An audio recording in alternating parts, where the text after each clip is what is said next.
Viridian, the Green Guide. By Clouds. My Head in the Clouds Not Coming Down.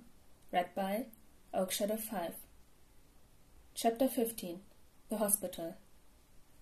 Summary. Izuku actually gets medical attention for once. Izuku let Mom lead him into the waiting room, and he sat down while she went to the desk to fill out the paperwork. When she was done, she came and sat beside him, but there wasn't anything she could say to make the situation better, so they just sat silently until Izuku's name was called. A nurse led them into an examination room and took Izuku's vitals. She took in Izuku's bruises, then looked at Inku suspiciously. "What happened?" "Nothing," Izuku said quickly. "I just fell." "There was a fight at school," Inku interrupted. "He's been hiding the bullying from me, so it makes sense he'd hide it from you as well, but you don't have to do that anymore, Izuku." Izuku stared at the ground again, and the nurse nodded before she left to go to the doctor. "Izuku..." Whatever she was going to say was cut off by the doctor opening the door. "Izuku Midoriya?" Izuku nodded, and the doctor sat down beside the examination table he was sitting on. "Can you tell me what's going on?" "I'm fine," Izuku said. "I can handle it. Mom's just worried." "Izuku?"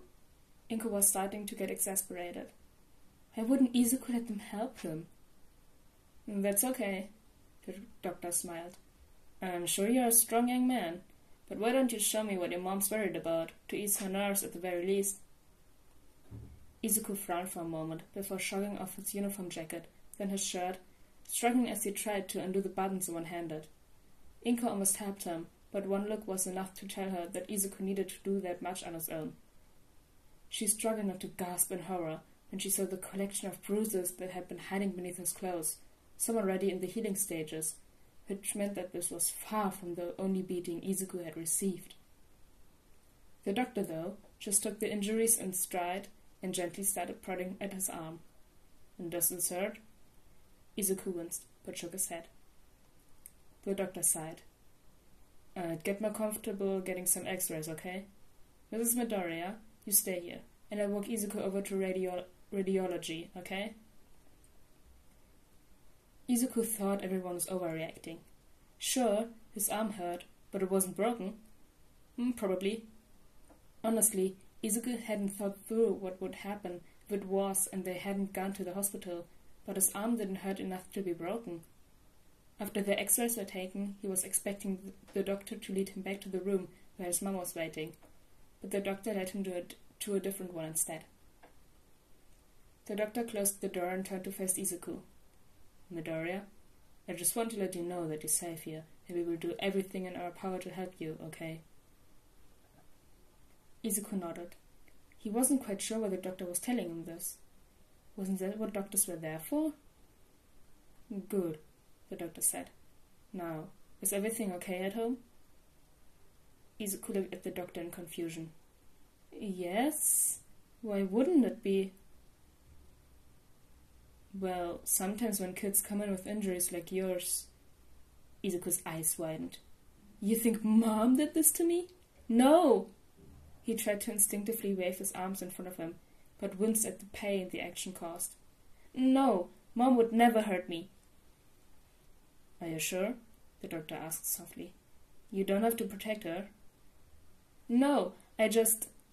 Izuku started crying again. "I love my mom. I didn't tell her about the bullying because I didn't want her to worry, and there's nothing she could have done anyways, and I didn't want to get anyone in trouble. But then it got worse, and I still didn't tell her, and then today happened, and then the principal called and I didn't want to come here, and now she's gonna get in trouble and it's all my fault and..." "Breathe, Midoriya." The doctor sounded slightly panicked. "Your mom isn't going to get in trouble. We just needed to make sure that there wasn't any abuse happening, and for that, we needed to ask without her in the room. I didn't mean to scare you. I'm sorry." Izuku nodded shakily. Okay, that makes sense. Sorry." The doctor smiled. "It's not your fault.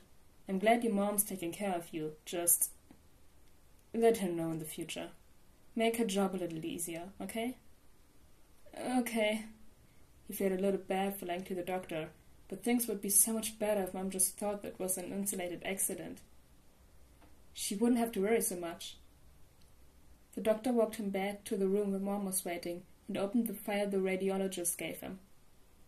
"All right, it looks like you have a break in your left arm, but your ribs are fine, so that's the good news. I just need to set the bone and put a cast on it, and you'll be good to go. What color do you want?" Izuku shrugged. A few months ago, he probably would have gone with all matte colors, but now... "Green's fine," he decided finally. It didn't need to match his vigilante gear, but green was his vigilante color, so it made him feel... useful? Not like a Deku who got his arm broken at school and got his mother accused of child abuse. He was so stupid. The cast took longer to put on than Izuku had thought it would. It had to dry in between the various layers, but by the end, he had a semi-comfortable cast that encased his arm from the elbow down. If only he actually had friends to sign it. "All right, Midorius, you're almost good to go. I'll just send in the nurse who can go over how to care for the cast." "Thank you so much," Mom said. The doctor smiled. "My pleasure." Once they were alone, the same awkward silence fell that had dominated the whole afternoon. Inko looked over at Izuku and wondered how to bring up what she'd started thinking about while Izuku had been getting his x-rays. "I don't think that school is working," she said finally. Izuku looked at her. "What?" "The school," she said. "I don't think it's a good fit. If they knew what those other kids were doing to you and blamed you instead of doing anything to stop it, then..." She sighed. "But I know how close you've always been with Katsuki. I don't want to separate you from him." Izuku bit his lip, and Inko could see his brain working overtime as he debated what to say. "I don't think Kacha would miss me." Inko felt her heart break all over again. Had Katsuki? She'd hoped that he had protected Izuku because he wanted to be a hero, but with how broken Izuku sounded, and how convinced he seemed that Katsuki wouldn't miss him, then... Oh, her poor baby. "We could look into transferring you to a different school," she said. To her surprise, Izuku shook his head. "There wouldn't be any point. I'm the problem, and that's going to be the same wherever I go. Going to a new school would just mean I'd be quirkless and the new kid." Inko frowned. Unfortunately, she saw Izuku's logic. The bullying had started because he was diagnosed quirkless, and Izuku was right. That wasn't going to change. She'd like to believe that the new school would be better and kinder, but... kids were cruel. There was a good chance his new classmates would be just as bad or even worse than the ones he had now. She couldn't do that to him. But she also couldn't, in good conscience, send him back to Aldera. Not after how that had the audacity to blame him for being bullied. But what other options were there? "What if we could find something online?" she'd suggested. "You can't be bullied by other students if they are not." Izuku looked skeptical. "Does something like that even exist?" Inko shrugged. "I don't know, but if it does, would you at least look into it? See if it's something you'd be interested in?" Izuku thought for a long moment, and Inko was starting to get worried she'd somehow said the wrong thing when Izuku smiled. "Okay, Mom. I promise I'll look into it when we get home." "Tomorrow," Inko said. "When we get home, we're not going to worry about anything except eating dinner and watching TV. Deal?" Izuku laughed. "Deal." There was a knock on the door and the nurse walked in. "Hello, Midorius. I'm here to give you some instructions, then you'll be good to go. That cast needs to stay on for about 6 weeks to give your arm adequate time to heal. Keep it dry, and don't participate in any sports or vigorous activities that could irritate your arm until your cast gets off. Make sure to call us if you think anything is wrong, and that's about it. You're free to go." Mom thanked the nurse and they left. Izuku felt his stomach twist as he mentally reviewed the instructions. He wasn't allowed to do any physical activity that could jostle his arm for the next month and a half.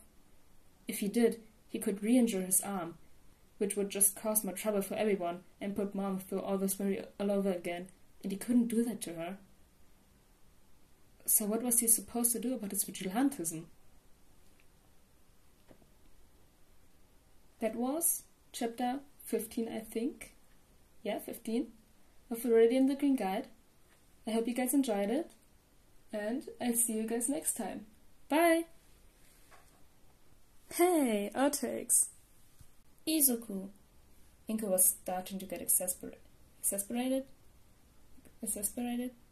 Wow, how do you say this? Hold up, gonna look this up.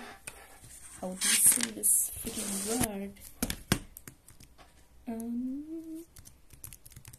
German. Exasperated.